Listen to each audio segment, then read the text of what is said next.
너는 이를 야곱 집에 선포하며 유다에 공포하여 이르기를 어리석고 지각이 없으며 눈이 있어도 보지 못하며 귀가 있어도 듣지 못하는 백성이여 이를 들을지어다. 여호와의 말씀이니라. 너희가 나를 두려워하지 아니하느냐? 내 앞에서 떨지 아니하겠느냐? 내가 모래를 두어 바다의 한계를 삼되 그것으로 영원한 한계를 삼고 지나치지 못하게 하였으므로 파도가 거세게 이나 그것을 이기지 못하며 뛰노나 그것을 넘지 못하느니라. 그러나 너희 백성은 배반하며 반역하는 마음이 있어서 이미 배반하고 갔으며 또 너희 마음으로 우리에게 이른 비와 늦은 비를 때를 따라 주시며 우리를 위하여 추수 기한을 정하시는 우리 하나님 여호와를 경외하자 말하지도 아니하니 너희 허물이 이러한 일들을 물리쳤고 너희 죄가 너희로부터 좋은 것을 막았느니라. 내 백성 가운데 악인이 있어서 새 사냥꾼이 매복함같이 지키며 덫을 놓아 사람을 잡으며 새장의 새들이 가득함같이 너희 집들의 속임이 가득하도다. 그러므로 너희가 번창하고 거부가 되어 살찌고 윤택하며 또 행위가 심히 악하여 자기 이익을 얻으려고 송사 곧 고아의 송사를 공정하게 하지 아니하며 빈민의 재판을 공정하게 판결하지 아니하니 내가 이 일들에 대하여 벌하지 아니하겠으며 내 마음이 이 같은 나라에 보복하지 아니하겠느냐? 여호와의 말씀이니라. 이 땅에 무섭고 놀라운 일이 있도다. 선지자들은 거짓을 예언하며 제사장들은 자기 권력으로 다스리며 내 백성은 그것을 좋게 여기니 마지막에는 너희가 어찌하려느냐?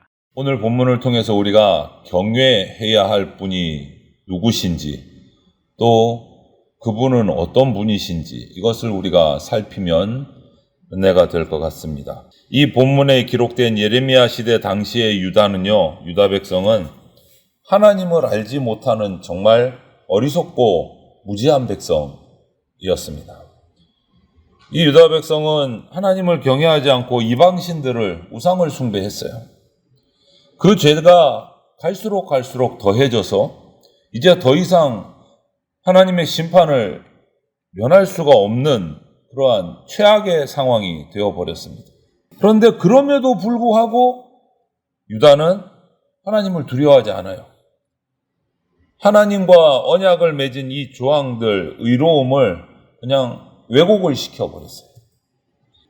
그래서 이 예레미야 당시의 유다 백성들의 면면을 살펴보면 악하다, 부정하다, 이거밖에 없는 거예요.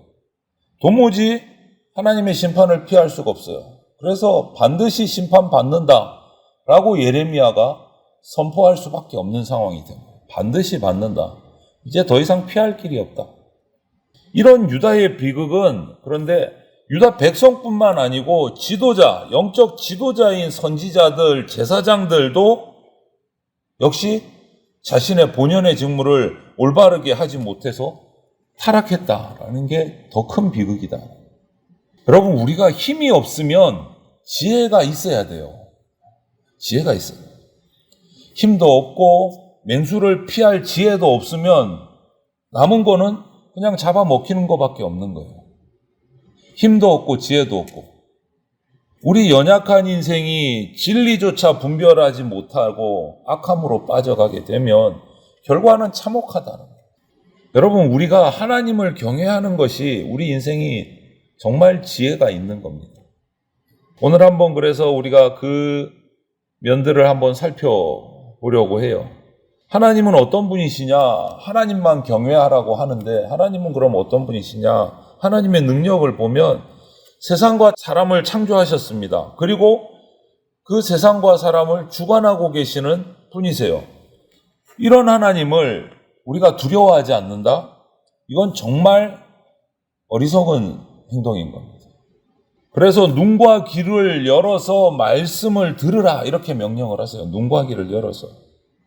오늘 우리가 함께 나누어 읽은 본문 말씀에도 설명하고 있잖아요.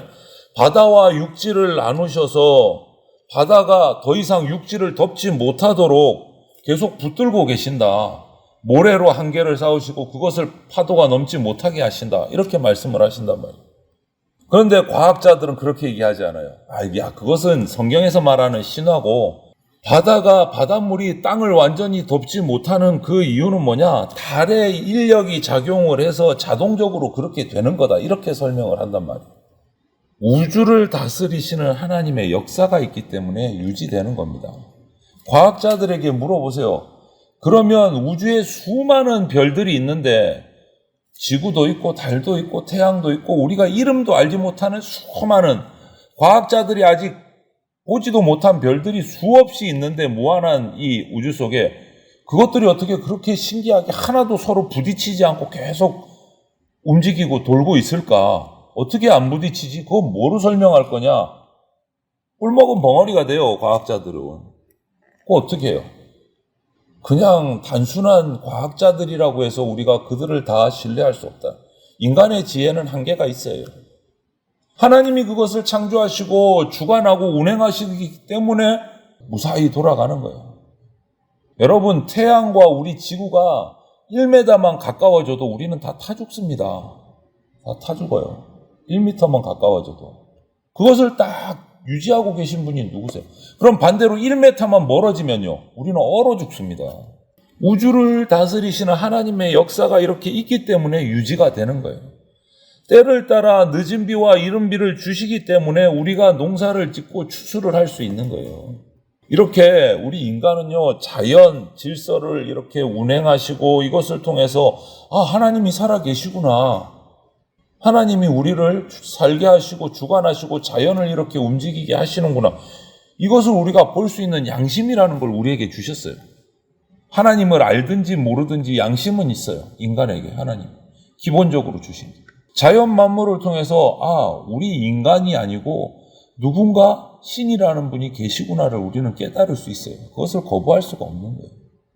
그 가운데 있는 하나님의 능력을 우리가 믿음의 눈으로 바라보는 사람을 우리는 그리스도인이라고 하고, 그리스도인은 그 하나님을 발견한 사람이고 하나님을 경외하는 자이라는 거예요. 그런데 죄를 범한 인간은요, 그 하나님의 말씀을 듣지를 않습니다. 오히려 그분을 거부하고 무시하고 배반합니다. 인간이 최고인 것처럼 착각하고 살아가요. 아무 힘도 없으면서. 그러면서 세상을 온갖 죄악으로 채우고 불의로 가득가득 채워가고 있어요. 그게 우리 인간이란 말이에요. 안타깝지만. 그러면서 악인들은 하나님을 두려워하지 않아요. 사람들을 속여서 빼앗고, 오늘 본문에 등장하는 것처럼 새 사냥꾼이 올무를 덫을 쳐가지고 새를 잡아가지고 자기 주머니를 채우듯이 사람들을 속여서 그 속임으로 거짓으로 재물을 자기 것으로 채워서 나는 부자다, 나는 똑똑해 자랑하는 세상, 더러운 세상이 돼버렸단 말이에요. 모든 것의 기준이 자기 이익이에요. 나에게 들어오는 게 있나 없나, 있으면 뭐든지 해도 되고 없으면 절대 하면 안 되고, 이상한 더러운 세상이 돼버렸어요. 그래서 강한 사람들은 약한 사람들을 더 착취해서 고통을 당하게 하고 자기는 자기 배우를 채우고. 그래서 오늘 본문은 이렇게 표현하잖아요.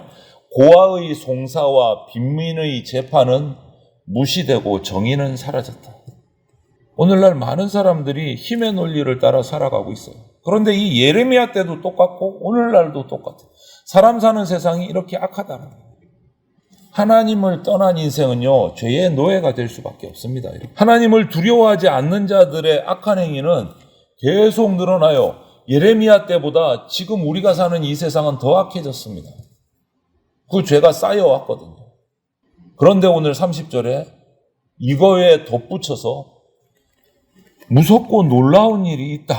아니, 지금 이것만 해도 엄청나게 두렵고 더럽고 정말 악한 죄악인데 거기에다가 더해서 무섭고 놀라운 일이 또 있대요. 그게 뭐냐? 영적 지도자들의 타락이다. 예레미야는 이렇게 얘기해요. 영적 지도자들이 타락한 거다. 하나님은 어두운 세상 가운데 영적 지도자들에게 진리를 가르치고 사랑을 베풀도록 세우시고 권세를 주셨어요. 영적 지도자들이. 그런데 이 예레미야 당시에 영적 지도자들이라고 하는 선지자들, 제사장들 뭐 했습니까? 거짓을 전해요. 교만해요. 모든 일에 백성이, 지도자들이 한마음이 돼서 똘똘 뭉쳐서 하나님을 섬긴 게 아니고 똘똘 뭉쳐서 하나님을 배신하고 우상을 섬겼어요. 오히려 영적 지도자들이 그들의 잘못을 지적하고 깨우쳐서 바르게 잡아야 되는데 같이 타락해버린 거예요. 이것을 예레미야는 무섭고 놀랍다라고 표현을 하고, 안타까운 소리예요. 오늘날도 그렇습니다. 특별히 교회의 지도자들, 영적 지도자들이 자신이 타락하면 교회와 사회에 정말 무서운 결과를 가져오게 된다라는 것을 우리가 인식을 하고, 영적 지도자들, 교회 지도자들은요, 진리 안에서 자기를 날마다 살펴야 됩니다. 성령으로 끊임없이 자기를 복종시켜야 돼요. 자성해야 돼요. 왜? 교회의 지도자들은 죄악으로 어두워져가는 분별력이, 진리에 대한 분별력이 없는 이 세상에, 하나님이 없다고 하는 이 세상에 맞설 수 있는 최고의 보루가 목회자이기 때문에 이들이 타락하면 안 되는 거예요. 이들이 타락해버리면 이 예레미야 때만큼 똑같은 놀랍고 무서운 일들이 일어나는 거예요. 그게 뭐예요? 전 사회가 더 이상 회복될 수 없는, 희망이 없는 사회가 되어버려요. 그것이 역사를 통해서 우리는 수없이 보아왔어요. 역사를 통해서. 그래서 교회 지도자들을 위해서 특별히도 기도에 우리가 힘써야 됩니다. 교회 지도자들의 타락이 가장 두려운 일이에요. 정치인들의 타락보다 교회 지도자의 타락이 더 무서운 일입니다. 이스라엘은 하나님이 택하시고 사랑과 정의로 세운 나라예요. 그렇기 때문에 하나님에게 있어서 이스라엘은 늘 하나님으로부터 살아있는 메시지, 말씀을 받고 하나님의 말씀에 순종을 해서 하나님 말씀대로 살아가는 것을 즐거워하는 공동체가 돼요. 근데 여기에 이스라엘을 빼고 교회를 싹 집어넣어 보세요. 딱 맞는 말이 돼요. 교회는 하나님의 사랑과 정의로 세워진 공동체예요. 그럼 교회는 뭐 해야 돼요? 하나님으로부터 날마다 살아있는 말씀을 받아야 돼요. 교회는 하나님의 말씀에 순종을 해야 돼요. 그래서 하나님 말씀대로 살아가기를 즐거워하는 공동체가 돼야 돼요. 틀린 말 있습니까? 아니요, 꼭 맞아요. 우리 교회가 그래야 된다. 근데 교회가 성도들이 타락하고 목회자가 타락하면 할 수가 없는 거예요. 이 사명. 그런데 오늘 예레미야 시대의 이스라엘은요, 총체적인 난국이에요.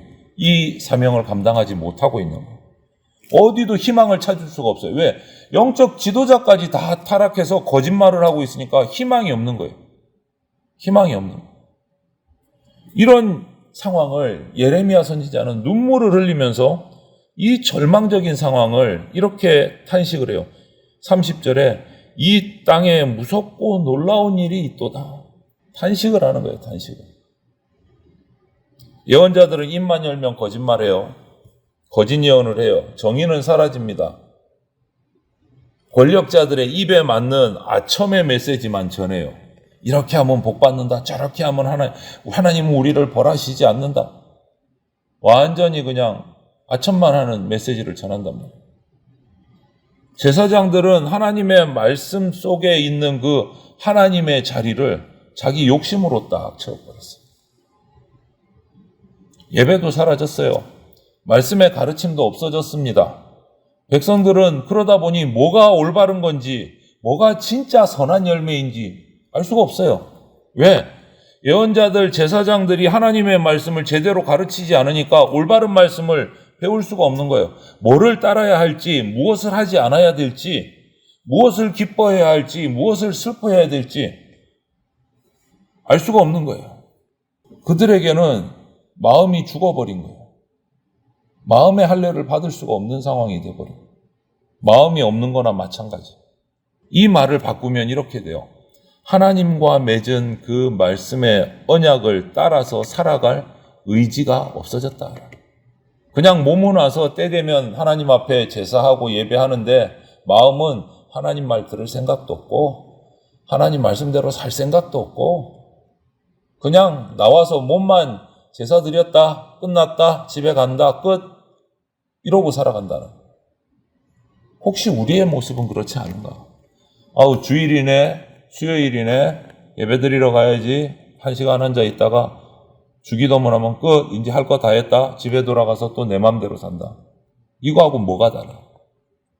그래서 이 예레미야 오늘 우리 읽은 5장의 마지막은 정말 예레미야의 눈물을 품은 참담한 질문으로 끝나요. 이들에게 그렇게 선포했는데도 유다 백성들이 돌아오지 않고 이 엄청난 일들이 벌어지니까 예레미야가 31절에 뭐라고 탄식합니까? 끝에 마지막에 너희가 어찌하려느냐?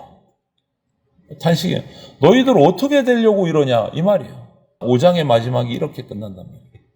여러분, 우리에게 이런 질문이 떨어져서는 안 되겠다. 어떻게 하려고 이렇게 살아가니? 이런 말이 하나님의 음성이 들리면 안 된다는 거예요. 하나님을 경외한다는 거, 우리가 경외할 분은 하나님밖에 없습니다. 그럼 하나님을 경외한다는 게 뭐냐? 순간순간마다 하나님을 인정하는 거예요. 순간순간마다. 뭐 새벽 예배 때만, 수요 예배 때만, 주일 예배 때만, 아니요. 내가 숨쉬고 있는 모든 순간순간마다 하나님의 살아계심을 인정하는 것이 하나님을 경외하는 거예요. 그리고 하나님을 경외하는 것은 그분 앞에 서 있는 거예요. 매 순간마다. 내가 하나님 앞에 서 있는 것처럼 살아가는 것이 하나님을 경외하는 거예요.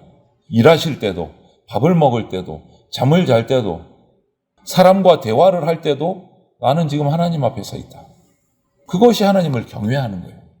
하나님을 경외하는 사람은요, 공중의 권세 잡은 자, 뭐죠? 사탄의 권세에 절대 굴복하지 않습니다.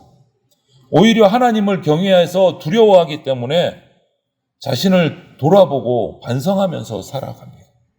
우리가 경외할 분은 오직 한 분, 하나님밖에 없습니다. 이렇게 하나님만 경외하면서 그렇게 살아가는 성도들이 되시기를, 세상에 두려워하지 말고 하나님만 바라보며 살아가는 복된 성도들이 다 되시기를 주님의 이름으로 소망합니다. 아멘.